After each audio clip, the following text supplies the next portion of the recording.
diagnóstico y el tratamiento de este tipo de enfermedad, pues, y que en ocasiones nos genera algo de controversia en cuanto al manejo de antibióticos. Entonces, vamos empezando. Para hacerlo un poco más ágil y no tan tedioso con tanto texto, me gusta ejemplificarlo casi siempre por medio de un caso clínico. Entonces vamos viendo esta ficha clínica. Es una paciente femenina de 65 años de edad, la cual es originaria de Aranda, residente de Tonalá. Ella es viuda, su ocupación pues, es al hogar y su religión es católica.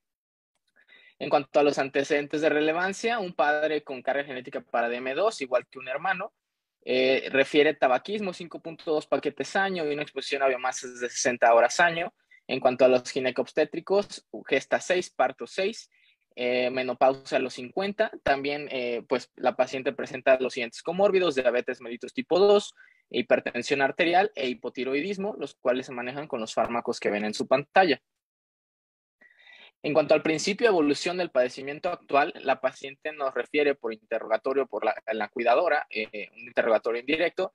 Inicia hace 3 semanas con un cuadro de disuria, poliacuria y tenesmo vesical. Decide acudir con un médico particular, quien refiere cursa con una infección de tracto urinario, dejando manejo por 8 días con orfloxacino y fenazopiridina. Refiere que al completar el manejo, el cuadro no cede, incluso se agrega fiebre, 39 grados cuantificada, náusea, hiporexia, alteración del estado de alerta, expensas de inatención y desconexión con el medio, motivo por el cual la llevan a nuestro hospital. Este es un caso real que vimos hace unas semanas en el Hospital Civil Juan y Menchaca. En cuanto a la exploración física, ¿qué nos llamó la atención de la paciente? Bueno, pues estaba desorientada en tiempo y espacio, un Glasgow de 11, expensas de verbal, sin datos de focalización.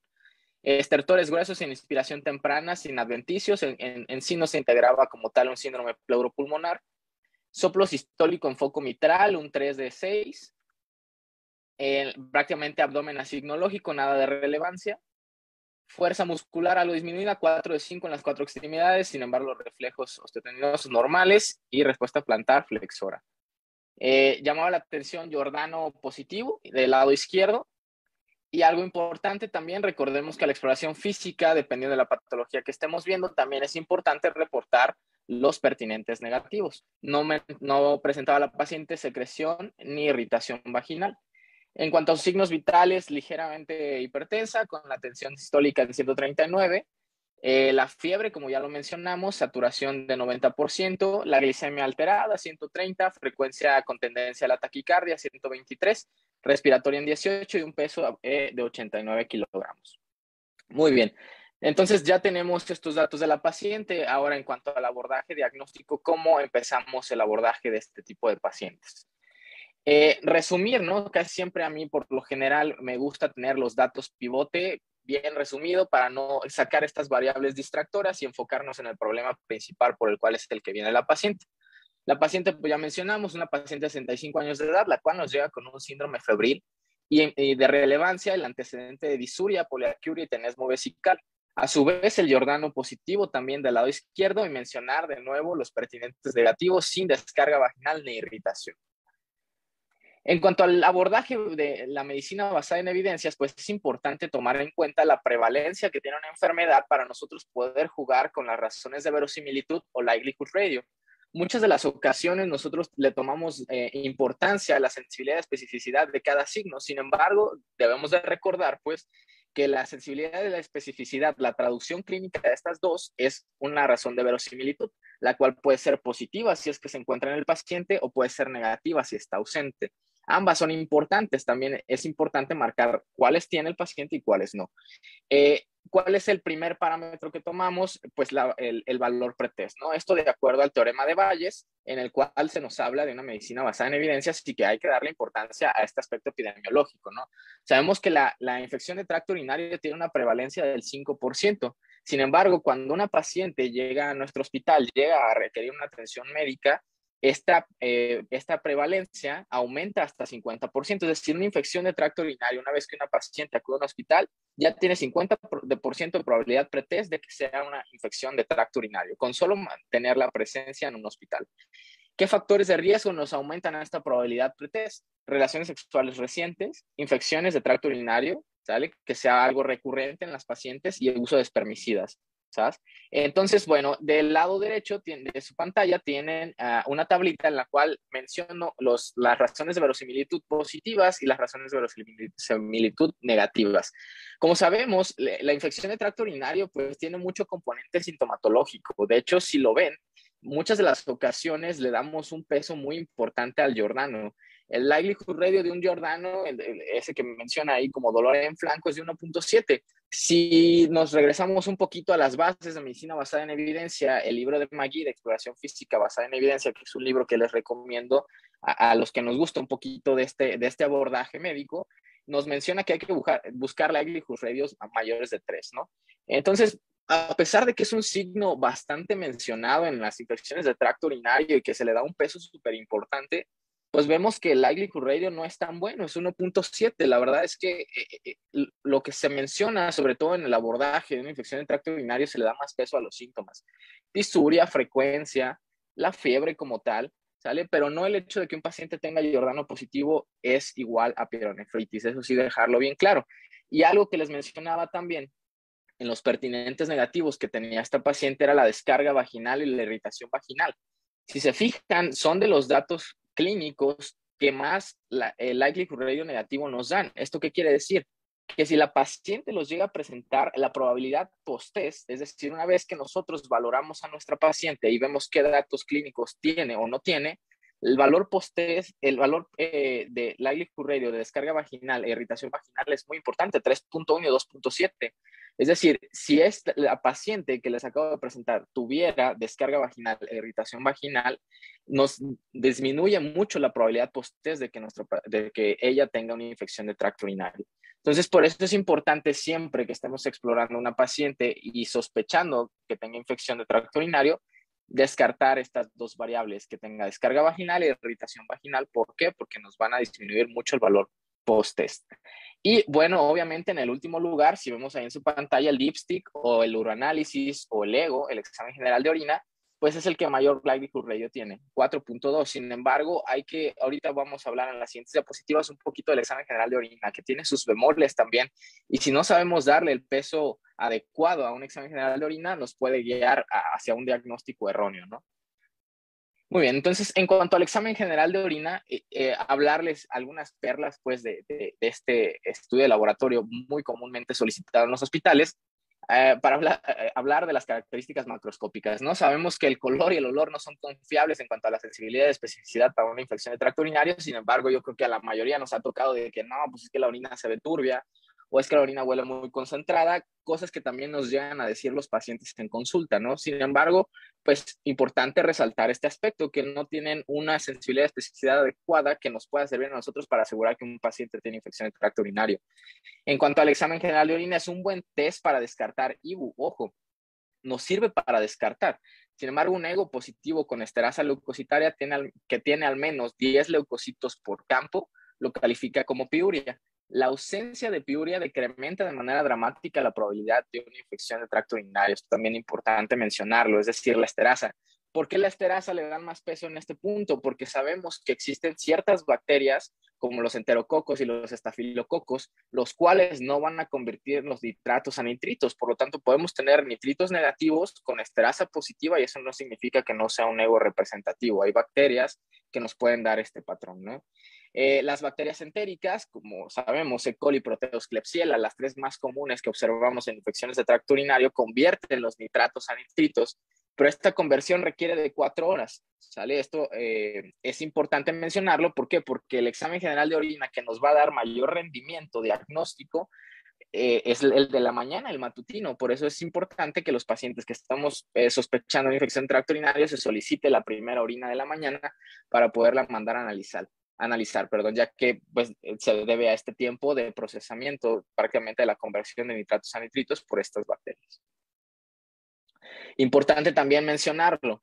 A pesar de las malinterpretaciones comunes, un examen general de orina o un urocultivo positivo no definen una infección de tracto urinario. Esto es muy importante y es plática de todos los días en el pase de visita de medicina interna, ¿no? Que en ocasiones no tenemos foco evidente, se lo solicita un ego a un paciente y se le da el peso erróneo a este examen general de orina, el cual puede salir positivo y inmediatamente se piensa que el paciente ya tiene una infección de tracto urinario. Ojo, puede haber este tipo de confusión en el cual el examen general de orina sale positivo, sin embargo el paciente está asintomático y le soltamos el antibiótico erróneamente, ¿no? Un examen general de orina negativo hace que una infección de tracto urinario sea improbable, pero uno positivo no diagnostica infección debido a su pobre valor predictivo positivo. Esto hacer mucho énfasis y es por eso importante hacer una buena historia clínica. Ya les mencioné, los datos que más nos dan peso son los síntomas del que nos refiere el paciente. Y bueno, el Giordano ahí con sus bemoles también, ¿no? Con un lag de 1.7 que pues también puede influir en cuanto al valor post-test. Esa imagen que ven en la derecha de su pantalla es una imagen que colocaron en el Johns Hopkins ahí en Estados Unidos, en el cual menciona ahí la imagen en la computadora que dejemos de enviar cultivos de orina para el abordaje de una fiebre nosocomial, ¿no? Hablar de esto pues es importante. ¿Por qué? Porque en ocasiones, como les menciono, no tenemos foco evidente de algún paciente que está hospitalizado, que ya lleva días, le tomamos un examen general de orina y decimos que es una infección del tracto urinario.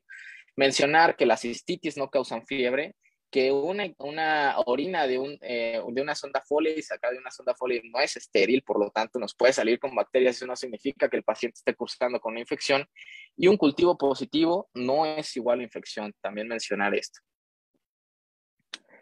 ¿Qué factores de riesgo tenemos en los pacientes hospitalizados para que una bacteria asintomática se convierta en un tratamiento antibiótico? Esto también mencionarlo es importante, pues, porque les digo, existe generalmente esta confusión. Y este estudio de JAMA me pareció muy importante y lo recomendaría que lo leyéramos todos. Es un estudio realizado en 2019, el cual es un estudio retrospectivo en el cual se analizó qué factores influían en el aspecto en que nosotros los clínicos dejábamos un antibiótico para una infección de tracto urinario, entre comillas, ¿no? Que era básicamente una bacteria asintomática. Lo que más influyó en que nos dejáramos este manejo de manera errónea era la edad de la paciente.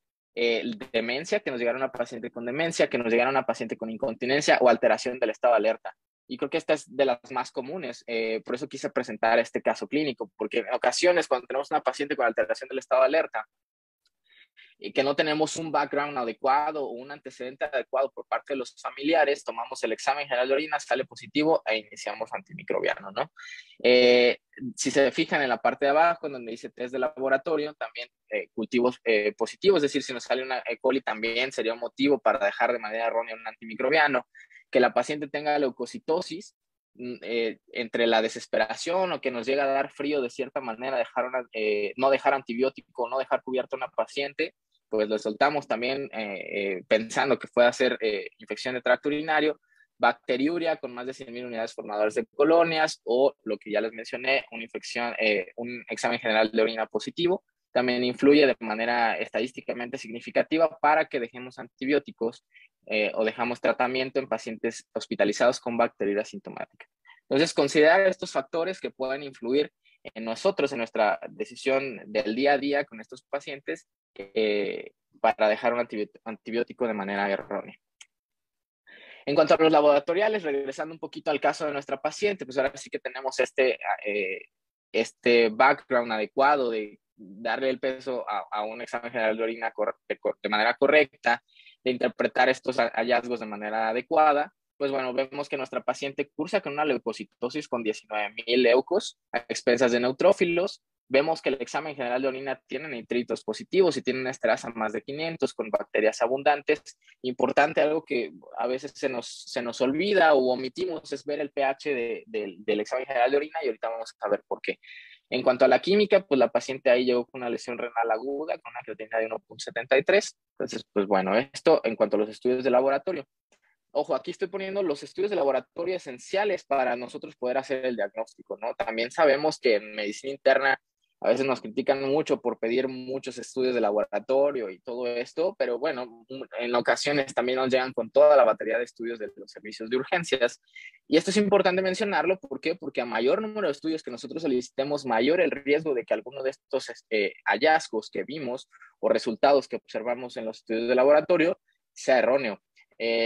Recordemos que cada uno de estos valores obtenidos en un estudio de laboratorio tiene un intervalo de confianza de 95%, es decir, un 5% extra puede ser un resultado que sale de lo normal. Entonces, si multiplicamos por cada estudio, imagínense un panel metabólico básico, ¿no? Que creo que es lo que todos pedimos en ocasiones en el servicio de medicina interna, que son 7 estudios, multiplicamos 0.95 por 0.95 en 7 veces y pues nos da un 30% de probabilidad de que alguno de esos resultados que nosotros obtuvimos sea un resultado erróneo.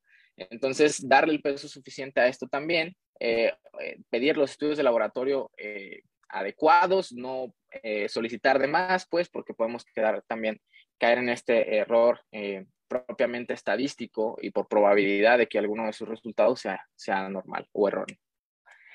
Muy bien, continuando con nuestro abordaje de acuerdo a la medicina basada en evidencias, les recomiendo descargar esta aplicación. La aplicación se llama Diagnose. Es una aplicación que se encuentra de manera gratuita en Android y en la App Store, la cual nos ayuda precisamente a esto, a nosotros poder jugar con los likelihood radios positivos y likelihood radios negativos, con estas razones de verosimilitud. Y está basada en literatura de JAMA, en esta serie de revisiones que hace JAMA de la mayoría de las enfermedades, en las cuales les da un likelihood radio a cada signo y síntoma, y nos arroja también una probabilidad pretest ya, es decir, la prevalencia de cada enfermedad. En este caso, la prevalencia, como ya dijimos, de infección de tracto urinario una vez que una paciente se acude a atención médica es del 50%, entonces partimos de ahí. Yo ya hice el ejercicio, de acuerdo a lo que les mencioné del caso clínico. Los que ven en colorcito verde son los datos que la paciente presentaba, como dolor en flanco, que dijimos que era el Giordano, y dolor abdominal, y la fiebre con 1.6, ¿no? A su vez, también mencionar los pertinentes negativos. Ya dijimos, la paciente no tenía descarga vaginal ni irritación vaginal. ¿Por qué no pongo disuria y la poliaquiuria que la paciente presentaba? Acuérdense que no podemos poner variables interdependientes. Es importante enfocarnos en el actual de la paciente, es decir, el hecho de cómo la estamos viendo actualmente clínicamente a la paciente, ¿no? La sospecha principal con la fiebre y la leucocitosis y con este antecedente de disuria es que haya progresado de ser una cistitis a una pielonefritis. Sin embargo, yo no puedo poner disuria ni frecuencia urinaria aumentada. ¿Por qué? Porque ya estaría yo hablando de una cistitis y podría darnos erróneamente un mayor valor post-test. Entonces, enfocarnos en los datos clínicos que tiene actualmente la paciente, ¿no? Entonces, vemos que poniendo estos datos y en la parte de abajo poniendo en esa misma gráfica del lado derecho que ven en su pantalla, poniendo que el examen general de orina salió positivo, es decir, con esterasa y nitritos, vemos que la likelihood radio es de 4.2 y eso nos eleva con todos estos datos clínicos la probabilidad post-test de hasta 98% de que nuestra paciente tenga una infección del tracto urinario. Entonces, bueno, hablarles que los síntomas con mayor poder diagnóstico son descarga vaginal e irritación vaginal. ¿Por qué menciono esto? No porque sean propiamente una infección del tracto urinario, sino porque nos disminuyen bastante la probabilidad post-test de que sea una infección del tracto urinario. Entonces, sí es importante siempre la exploración vaginal, pacientes mujeres que tengamos sospecha de infección del tracto urinario, descartar estas dos variables. ¿Por qué? Porque nos pueden reducir la probabilidad post-test. 4 síntomas y un signo. Entre los 4 síntomas, disuria, frecuencia, hematuria y dolor en la espalda, y el signo, sensibilidad en algo costovertebral, incrementan la probabilidad de infección del tracto urinario. Recordemos entonces que la sintomatología propiamente es la que más peso nos da. El signo de Giordano solito, híjole, no le daría tanto peso y menos si no se ve acompañado de fiebre. Entonces, hablando ya acerca de que ya tenemos como tal una infección del tracto urinario ya diagnosticada con un valor post-test, perdón, del 98%, sabemos que es complicada cuando nuestros pacientes tienen poliquistosis renal, la clasificamos como complicada cuando tienen esto, nefrolitiasis, vejiga neurogénica, diabetes mellitus, que nuestra paciente tiene diabetes, inmunosupresión, embarazo, algún portador de sonda de manera crónica o que han tenido una instrumentación reciente. Del lado derecho de su pantalla vemos también una revisión de JAMA de medicina basada en evidencias en 2009, perdón, la cual nos habla precisamente de esto que les vengo diciendo, ¿no? De que si llegaba con una mujer con más de algún síntoma urinario, siempre descartar que tenga descarga vaginal, ¿sale? ¿Por qué? Porque eso nos disminuiría bastante la probabilidad post-test hasta un 20%, ¿no? Sin embargo, si tiene otros datos, se acompaña de un examen general de orina positivo, pues obviamente nos da un mayor rendimiento esta prueba y el valor post-test va a ser alto. Recordar siempre que cuando tengamos una paciente que curse con una infección de tracto urinario complicado, siempre cultivarla antes de iniciar antimicrobianos. Es importante esto. Obviamente recordar que en mujeres se necesitan al menos 2 muestras consecutivas que tengan al menos 100 unidades formadoras de colonias, ¿sale? Para nosotros decir que el urocultivo sea positivo. En hombres es algo distinto, es una muestra simple, chorro medio, no necesitamos 2. Y bueno, cuando son portadores de zonas, pues con que tenga 1000 unidades formadoras de colonias es más que suficiente. En las otras 2 contextos sería más de 100,000 unidades formadoras de colonias para considerarlo significativo. ¿En qué nos podemos apoyar también? Me gusta mucho a mí saber a qué me estoy enfrentando cuando me llega un paciente con infección del tracto urinario. Es decir, si la bacteria es una bacteria que puedo pensar que es una bacteria BLE, ¿sale? Sobre todo con este antecedente que últimamente hemos tenido de bacterias multidrogo resistentes o con un espectro amplio de resistencia, ¿no? Entonces, este score es un score que se llama Tumbarello, el cual ya está validado, tiene un área por debajo de la curva de 0.92, una especificidad de 94%, un valor predictivo positivo de 82% y un valor predictivo negativo de 81%. Toma en cuenta algunas variables como hospitalización reciente, admisión en otro hospital, el Charles Comorbidity Index, que nos habla acerca de qué tanto comórbido tiene el paciente, qué tan funcional es, si ha estado expuesto previamente a betalactámicos, fluoroquinolona, si utiliza catéter, alguna sonda Foley, y si la edad es mayor de 70 años. Cada una de estas variables fue vista en este estudio original que puede influir en que una bacteria sea una bacteria BLE, ¿no? Sobre todo estas enterobacterias. Entonces tiene muy buen rendimiento, es un score fácil, existe la calculadora en internet, fácilmente podemos meter estos datos y ver qué tan probable es que nuestro paciente curse con una infección del tracto urinario por una bacteria BLE positiva. Entonces, yo hice el ejercicio ya también, aquí lo tienen, sacando el Tumbarello score, vemos que nuestra paciente tenía 65 años, tenía un Charles Comorbidity Index de 6 y había estado expuesta solamente a fluoroquinolonas en los últimos 3 meses. Recordemos que había sido tratada por 8 días por un médico particular con una quinolona. Entonces, tomando estos valores, vemos que el Tumbarello score nos da un total de 6 puntos, que nos da una alta probabilidad de que nuestro paciente curse con una bacteria BLE. Entonces, viendo esto, pues obviamente tenemos que tomar en cuenta que probablemente con un buen rendimiento de este score estemos tratando con una bacteria BLE positiva. ¿Qué agentes debemos de utilizar? Agentes, pues obviamente de amplio espectro. ¿Qué nos recomienda este artículo del New England del 2018? Casi siempre pacientes con factores de riesgo para multidrogo resistencia que estén gravemente enfermos, de entrada un carbapenémico, ¿no? Creo que los carbapenémicos han sido nuestro rescate últimamente ante estas bacterias, ertapenem, meropenem, doripenem. Bueno, tomar en cuenta esto, ¿no? Obviamente hay que tomar en cuenta las resistencias que tenemos a nivel local. Para eso me di a la tarea de hacer una búsqueda, sobre todo en mi hospital, pues que nosotros estamos en occidente del país. Encontré estos 2 estudios recientes, uno del 2019, el otro de 2021, en el cual este grupo de médicos del Centro Médico Nacional de Occidente, del IMSS, hicieron este seguimiento de pacientes con infecciones de tracto urinario y determinaron qué bacterias eran las más comunes y qué tanto eran las resistencias que mostraban estas bacterias a los antimicrobianos. Como sabemos y como se ha visto epidemiológicamente ya en muchos estudios, E. coli fue la bacteria predominante, pero tenemos un 34.1% de bacterias E. coli que fueron BLE positivas. De ahí le sigue Klebsiella, en tercer lugar Pseudomonas aeruginosa y en cuarto lugar Proteus. En este estudio también pues, nos muestran este panorama de las resistencias en México. Y hay que destacar pues, que la mayoría de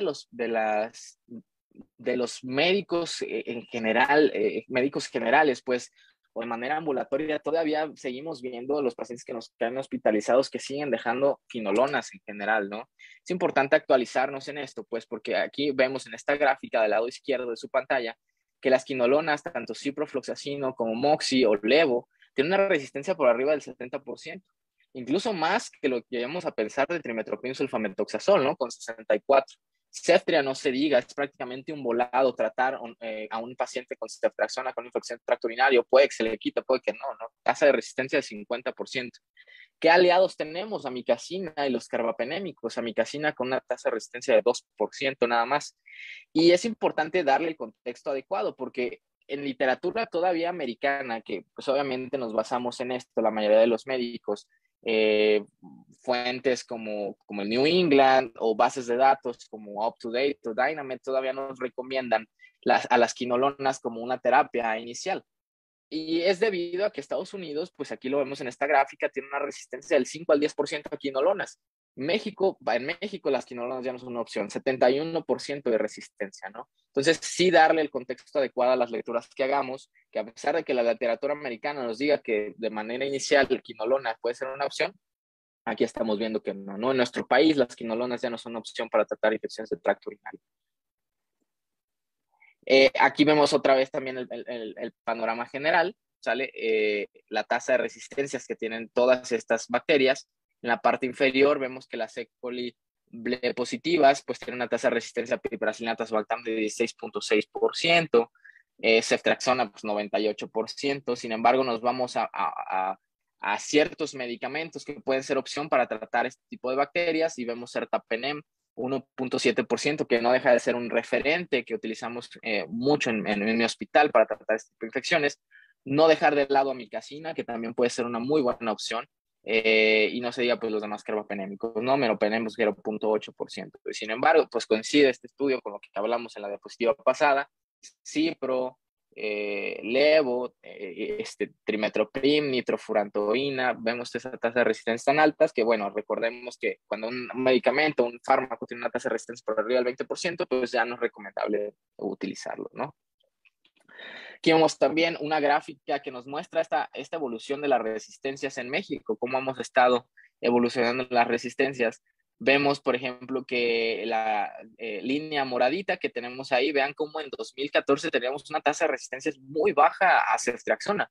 Sin embargo, el uso indiscriminado, el hecho de estas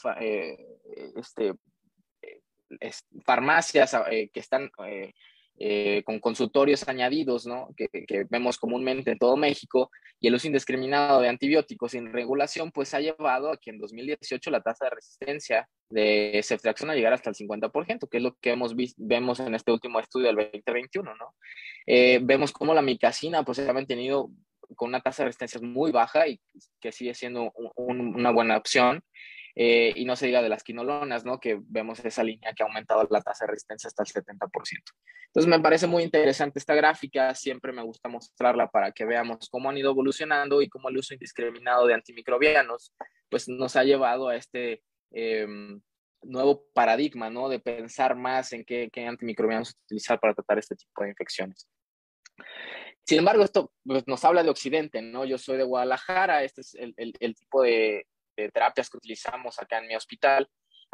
Sin embargo, pues sé que esta plática se transmite a nivel nacional, entonces pues quise buscar un artículo que nos diera más un panorama nacional, ¿no?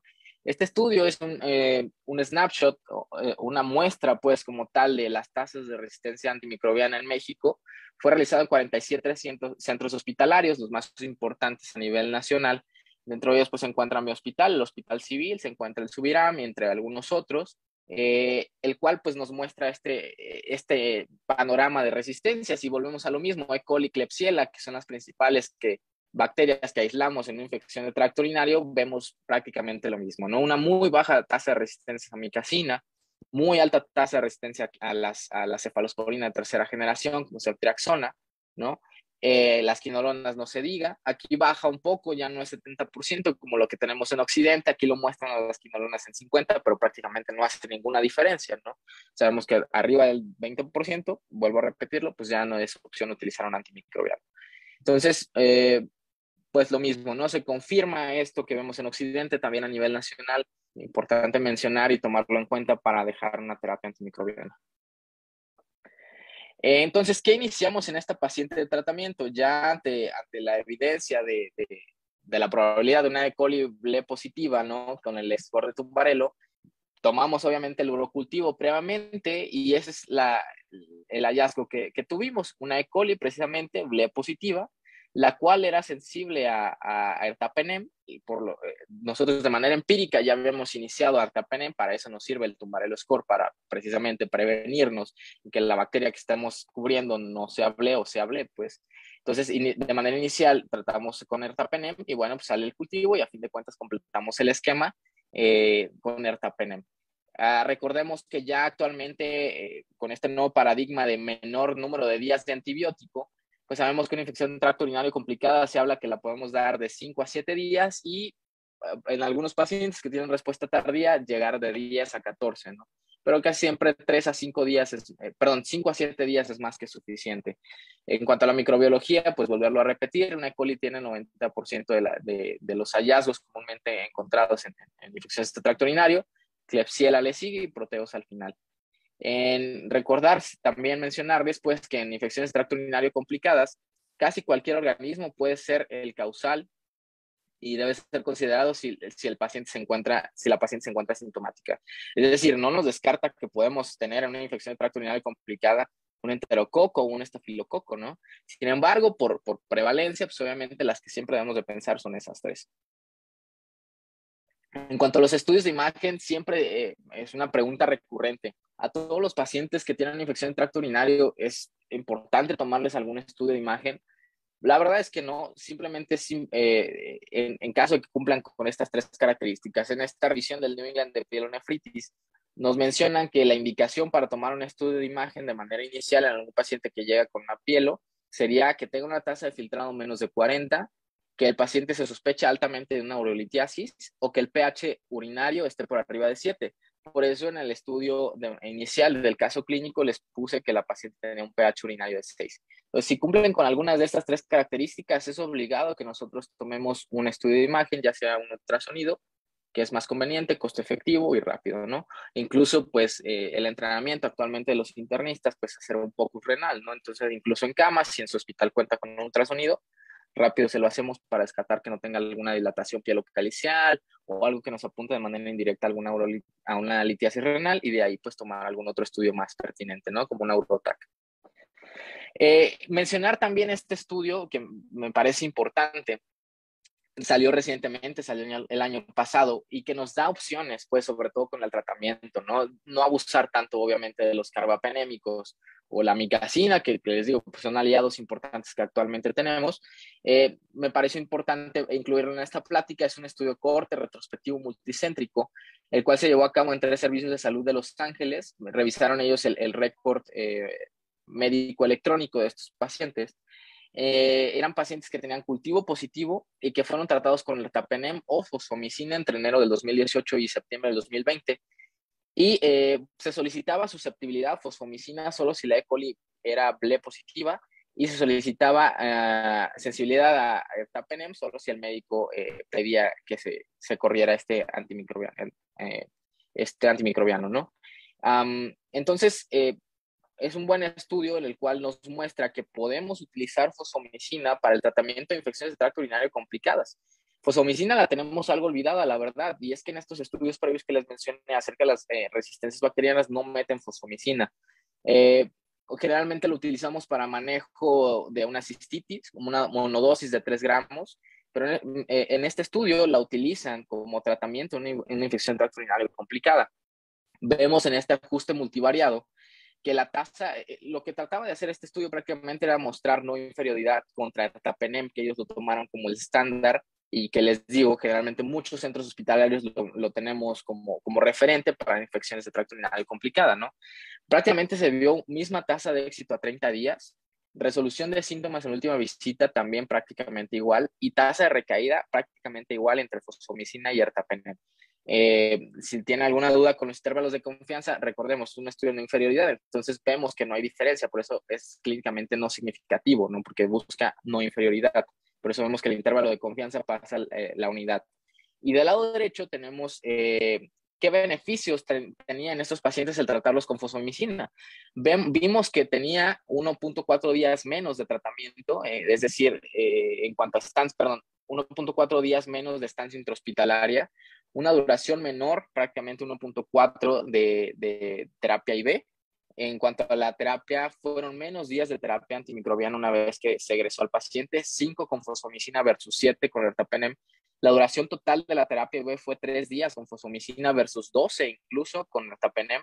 Y la duración total del antimicrobiano, 8.6 versus 12 con ertapenem. Entonces nos trae bastante beneficio, no solamente en cuanto a los días de terapia antimicrobiana, sino en los días de hospitalización, que siempre pues es algo importante, ¿no? El aspecto económico siempre es algo que mueve los sistemas de salud. Entonces, menor día de hospitalización se refleja en menor dinero en el tratamiento de los pacientes. Entonces, bueno, siempre considerar esto, ¿no? Como una opción viable para egresar rápido a los pacientes y no solamente la cuestión económica, sino el hecho de exponerlos más a infecciones nosocomiales, ¿no? Que también es el miedo constante de nosotros como clínicos.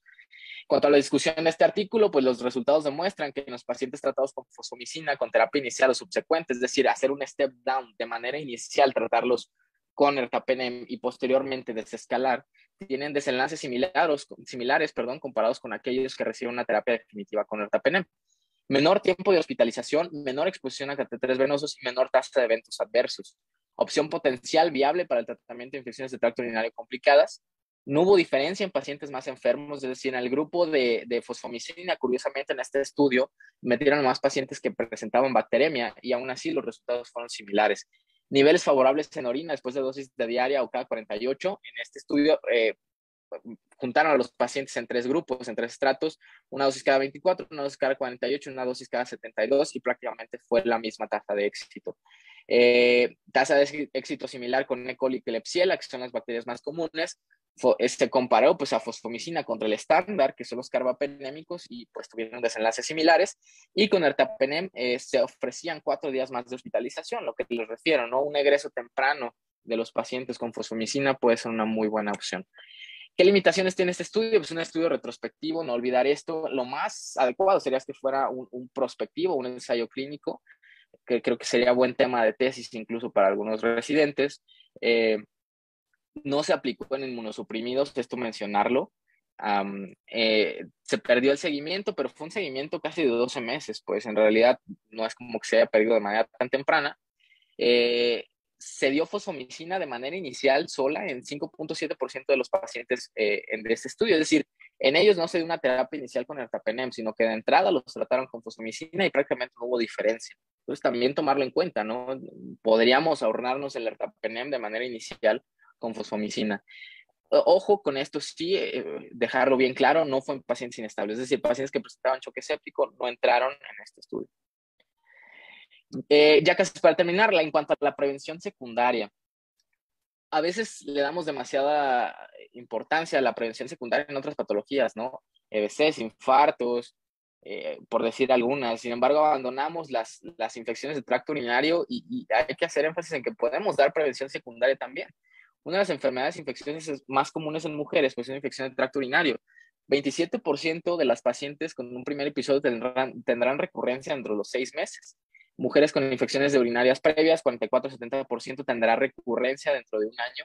Y a nivel mundial se habla de que 15% de los antimicrobianos utilizados son para infecciones de tracto urinario. Entonces, creo que es importante darle el peso suficiente a una prevención secundaria. Es decir, si es una paciente que ya nos llega con 2 o 3 episodios al año, híjole, pues tratar de buscar alternativas que nos puedan ayudar con esto, ¿no? Con una prevención secundaria. Para esto, pues hay diferentes estudios. Este en 2020 de JAMA, el cual nos dice que, bueno, pues las mujeres premenopáusicas pueden modificar ciertas prácticas sexuales, las posmenopáusicas pueden utilizar estrógenos vaginales, las pacientes que tienen alguna nefrolitiasis, pues obviamente considerar la remoción del lito, sale por parte del servicio de urología, etc., etc., ¿no? Sabemos que pues el jugo de arándano, por más mencionado que sea por algunos, pues no es opción. En este estudio de Cochrane del 2012, nos dicen prácticamente que no hay diferencia en la prevención de una infección de tracto urinario versus placebo. Entonces, no sirve de nada darles jugo de arándano a nuestros pacientes como prevención secundaria. ¿Qué sí puede hacer la diferencia? En este estudio del 2020 de JAMA, nos mencionan que tenían pacientes con infecciones de tracto urinario recurrentes. Lo que hicieron fue dividirlas en 2 grupos, pacientes que tenían un consumo normal de agua, 1.7 litros, mencionaban, Y en los pacientes que querían hacer la intervención, duplicaron esta ingesta, prácticamente 1.5 litros más de agua, y vieron que la tasa de episodios de infecciones de tracto urinario recurrentes en un año prácticamente disminuyó a la mitad. Entonces, puede ser una buena opción duplicar o aumentar, perdón, el consumo de agua 1.5 litros más en este tipo de pacientes. Ojo siempre pues con los comórbidos, ¿no? No le vamos a dejar esta intervención a pacientes que tengan insuficiencia cardíaca o que tengan una falla hepática, ¿no? Pues sería incoherente. Pero pacientes que tenemos la opción, pacientes jóvenes, pacientes que no tienen ningún comórbido que pueda afectar una ingesta mayor de agua, pues podría ser una buena opción, ¿no? 1.5 litros más el aumento de la ingesta diaria, redujo prácticamente a la mitad la tasa de eventos en un año de infecciones de tracto urinario. Hay algunos otros estudios, por ejemplo, este que salió en Nature del 2018, que buscaba también qué opciones tenemos para prevención secundaria. La D-manosa es un suplemento que evita o reduce más bien la adhesión bacteriana al tracto del epitelio. Cuesta alrededor de 300 a 400 pesos, a lo que revisé así de rápido. La verdad es que no hay evidencia clara de beneficio o daño, pero bueno, hay algunos que lo recomiendan. Sale que pues, obviamente si no hay alguna intervención que te haga daño y te puede, entre comillas, ofrecer un beneficio, pues seguirla dando, ¿no? Al menos es la recomendación que dan en este estudio. ¿Qué otras opciones tenemos? Pues cambios, como ya les dije, en las conductas sexuales, la cuestión de la hidratación. Sin embargo, en la Sociedad Europea, en la Asociación Europea de Urología, como vemos, pues no hay recomendaciones como tal, ni en la de Manosa que les mencioné, ni en el jugo de arándano. Eh, la ingesta de agua pareciera que es lo único que tiene suficientemente peso estadístico actualmente y que podríamos utilizar, ¿no? Entonces, bueno, pues esa sería mi plática en sí. Esta es mi red social. Igual ahí subo datos de medicina interna, en general, revisiones de artículos, por si a alguno le interesa. Ahí me pueden encontrar sin ningún problema. Y pues bueno, esto sería todo de mi parte. Muchas gracias, doctor.